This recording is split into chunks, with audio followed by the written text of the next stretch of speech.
Hello friend, જય શ્રી કૃષ્ણ. કેમ છો? બધા મજામાં જશો? તો આજે તમને કંઈક બતાવું. આજ તો અમારા કિચન ગાર્ડનમાં મસ્ત એવું ગુલાબ ઉગ્યું છે, લાલ.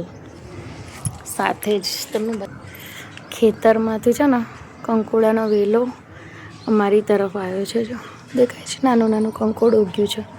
એટલે પાછળ જોવું પડશે મારે. જો અહીંયા દેખાય છે કંકોડ ઉગેલું આવી રહ્યું. જો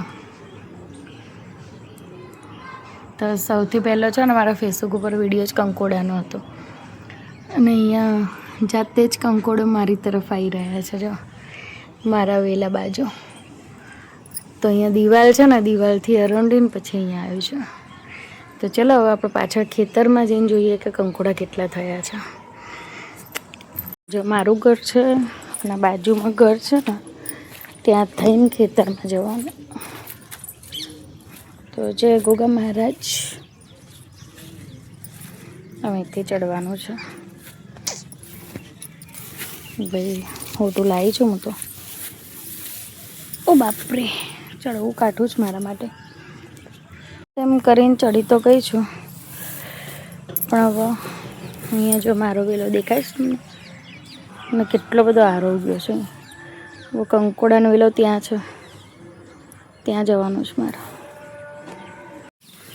એ કંકોડા ઉગ્યા છે, ઠીક છે. હવે કંકોડાને આપણે તોડી લેવાના છે. કેટલું મોટું કંકોડું થયું છે. એ તો નાનું છે હજુ બાપડું, પણ હવે આટલું જોખમ કરીને આવ્યા છે તો આ પાકી ગયું છે, અને પાકવા જ દેવું પડશે. હવે આ કંઈ કામનું નહીં આપણે.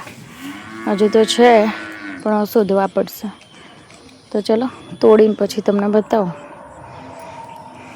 અને આ મારું ઘર. આટલા તોડ્યા છે, પણ આરો બહુ છે ને એટલે મને તો બીક લાગે છે. એટલે હવે આપણે જોખમ કરવું નથી. હજુ છેક સુધી વેલો છે આમાં, પણ જોખમ કરવું નહીં તો ઘરના બોલશી મને.